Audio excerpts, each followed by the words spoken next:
Shalom saudara-saudara. Saudara-saudara, pada masa sekarang ini ada satu kecenderungan yang perlu kita pelajari pada hari ini, yaitu tentang iman.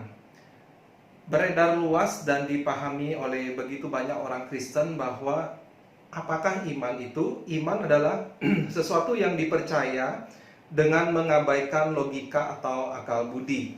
Sebab pemahaman ini punya sejarah yang panjang.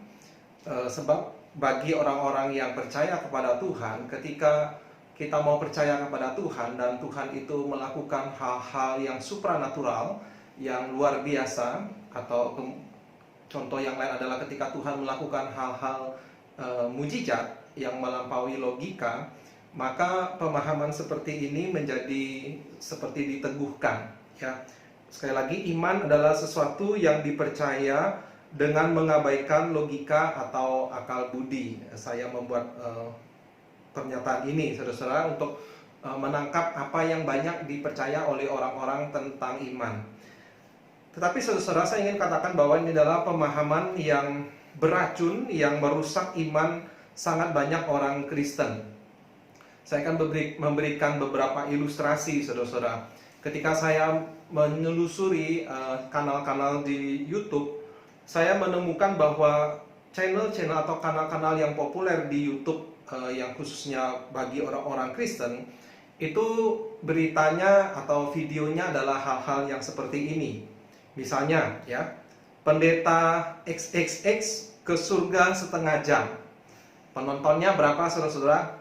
Ratusan ribu, ya, mendekati setengah juta.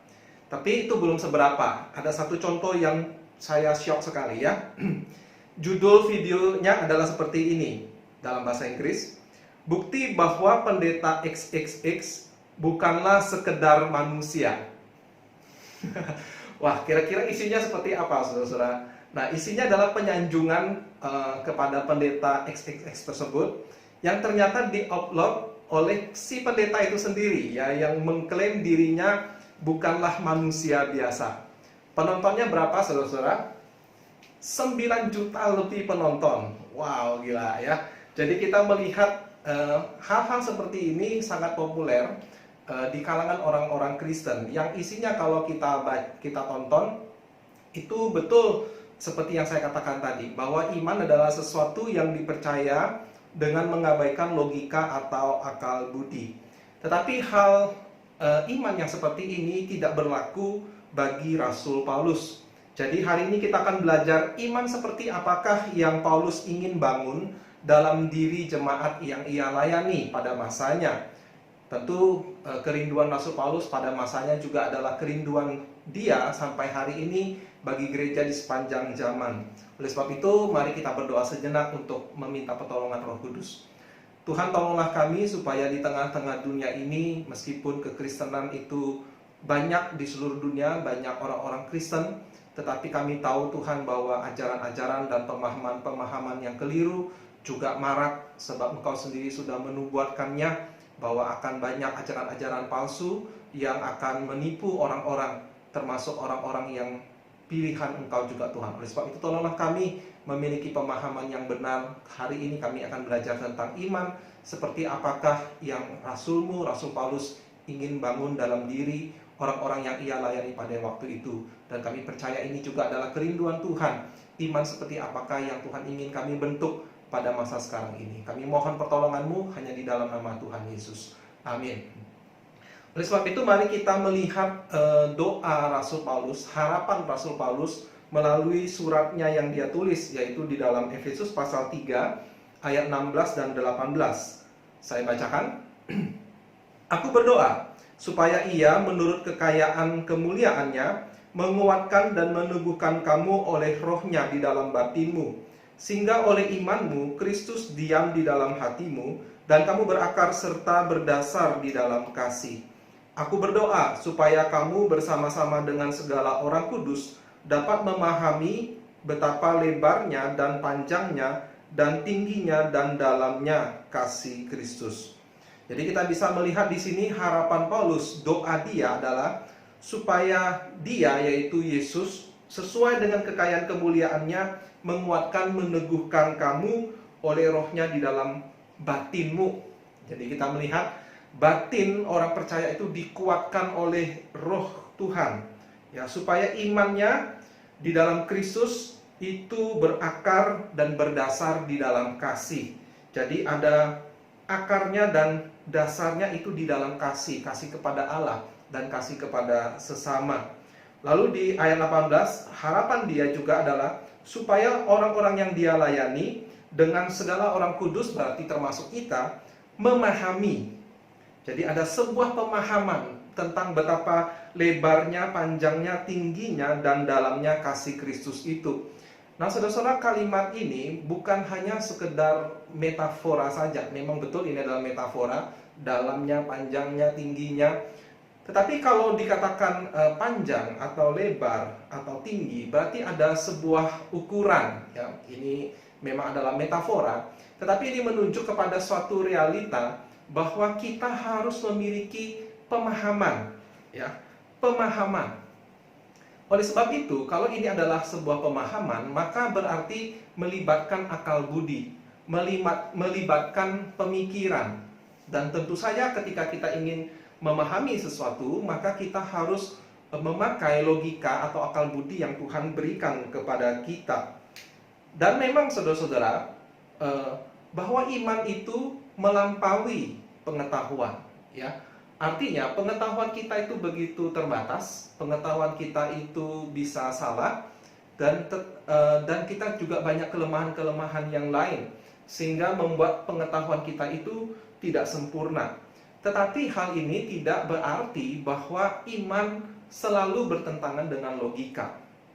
Tetapi yang benar adalah iman itu percaya kepada Allah yang berhikmat dan kemudian mengakui keterbatasan diri, ya, dan kemudian ada sesuatu yang melampaui pengetahuan itu. Dan inilah yang Paulus nyatakan di dalam ayat 19. Saya bacakan. Dan dapat mengenal kasih itu sekalipun ia melampaui segala pengetahuan. Aku berdoa supaya kamu dipenuhi di dalam seluruh kepenuhan Allah. Jadi Paulus memahami bahwa pengenalan akan Tuhan itu bukan sekedar pengetahuan teoritis belaka, tetapi melampaui hal itu. Nah, tetapi ini harus kita hati-hati, saudara. Ini bukan berarti sebaliknya, ya. Kalau saya katakan jarak dari rumah saya ke gereja itu lebih daripada 20 meter, apakah berarti saya bisa sampai ke gereja kalau saya berjalan kurang dari 20 meter? Kalau saya berkata melampaui 20 meter, berarti saya harus pergi lebih jauh dari sekedar 20 meter, baru bisa mencapai gereja. Oleh sebab itu, kalau dikatakan melampaui pengetahuan, bukan berarti bahwa kita tidak menempuh pengetahuan itu sama sekali. Tetapi kita harus menempuh pengetahuan itu. Dan di dalam pengetahuan itu ada sesuatu yang melampaui, yaitu kasih, ya, afeksi, dan kemudian menghasilkan ketaatan di dalam hidup kita. Nah, inilah yang Paulus rindukan, iman yang seperti itu.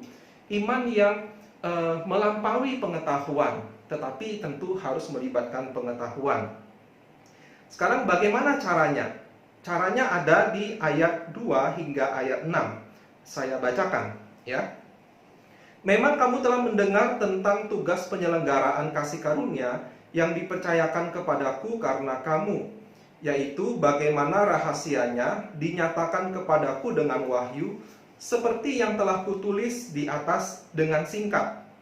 Apabila kamu membacanya, kamu dapat mengetahui daripadanya pengertianku akan rahasia Kristus, yang pada zaman angkatan-angkatan dahulu tidak diberitakan kepada anak-anak manusia, tetapi yang sekarang dinyatakan di dalam roh kepada rasul-rasul dan nabi-nabinya yang kudus, yaitu bahwa orang-orang bukan Yahudi karena berita Injil turut menjadi ahli-ahli waris dan anggota-anggota tubuh dan peserta dalam janji yang diberikan dalam Kristus Yesus.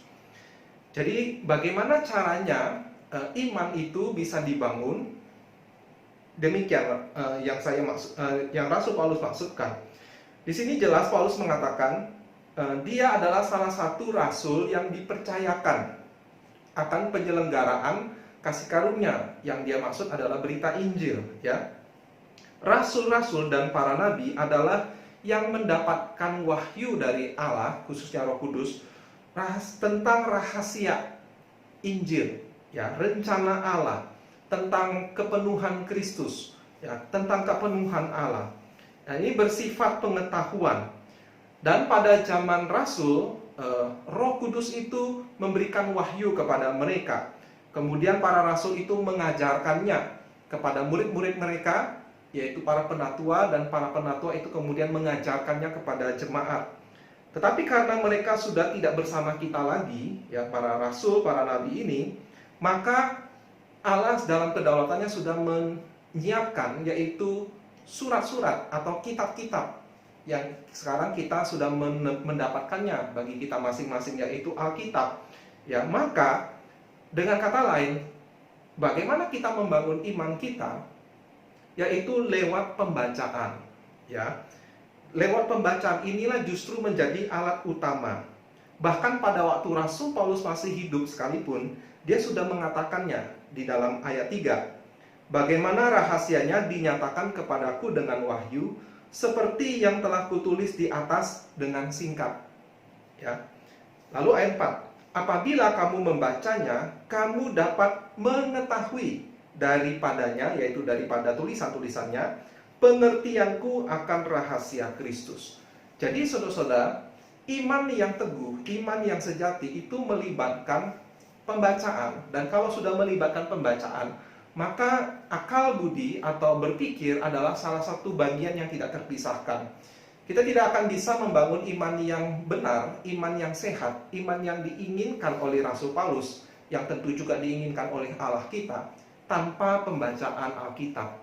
Apalagi kalau kita tidak memakai logika kita untuk memahami apa yang mereka tulis, apa kalimat-kalimat di dalam tulisan-tulisan itu. Nah, jadi saudara-saudara, kesimpulannya adalah pemahaman menuntun pada afeksi yang lebih dalam, ketaatan yang lebih tinggi. Tetapi iman yang sejati itu berangkat dari pemahaman yang benar dari firman Tuhan. Nah, saudara-saudara, hal ini menjadi isu bahkan pada masa rasul-rasul. Ya, kita akan melihat dua referensi ayat, yaitu pasal 4 ayat 22 hingga 24. Demikian saya bacakan. Yaitu bahwa kamu berhubung dengan kehidupan kamu yang dahulu harus menanggalkan manusia lama yang menemui kebinasaannya oleh nafsunya yang menyesatkan, supaya kamu dibaharui di dalam roh dan pikiranmu.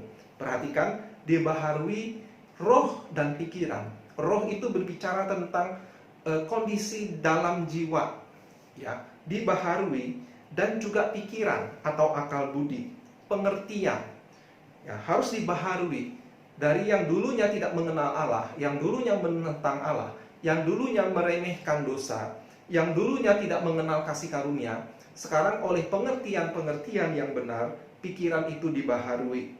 Lalu ayat 24, dan mengenakan manusia baru yang telah diciptakan menurut kehendak Allah di dalam kebenaran dan kekudusan yang sesungguhnya. Perhatikan saudara, frase terakhir, di dalam kebenaran dan kekudusan yang sesungguhnya. Karena kita melihat ada banyak orang-orang yang religius, yang ingin mengejar kekudusan dan kebenaran. Dan ada orang-orang yang tidak percaya Allah, mereka hidup dalam kebenaran, tetapi kebenaran yang menurut ukuran manusia, menurut standar manusia saja. Tetapi di sini Paulus mengatakan di dalam kebenaran dan kekudusan yang sesungguhnya, yang betul-betul benar, betul-betul kudus menurut ukuran Allah. Dan kemudian referensi terakhir, pasal 5 ayat 6, saya bacakan. Janganlah kamu disesatkan orang dengan kata-kata yang hampa, karena hal-hal yang demikian mendatangkan murka Allah atas orang-orang durhaka. Pada zaman para rasul, sudah ada orang-orang yang menyesatkan sesamanya dengan kata-kata yang hampa. Berarti saudara, mereka menyesatkan orang dengan pikiran, dengan logika. Mereka berpikir dan membuat orang berpikir. Tetapi apa yang disimpulkan, apa yang diajarkan secara logika nampak benar, tetapi sebetulnya itu bertentangan dengan firman Tuhan. Dan ini mendatangkan murka Allah. Jadi saudara-saudara, adalah sangat penting, saya tidak bosan-bosannya mengatakan, sangat penting bagi kita membangun iman yang benar, bukan dengan cerita-cerita yang spektakuler, yang kebanyakan sangat mungkin hanyalah isapan jempol. Tetapi adalah lebih penting bagi kita untuk membangun iman berdasarkan pengertian para rasul, pengertian para nabi, mereka yang mendapatkan wahyu Allah, mendapatkan otoritas dari Allah untuk mengajarkan kebenaran, yang semuanya sekarang sudah tercantum di dalam Alkitab kita. Kiranya kita boleh menjadi orang yang membangun iman sesuai dengan yang diharapkan Rasul Paulus dan yang diharapkan oleh Tuhan kita. Selamat pagi, kiranya Tuhan Yesus memberkati.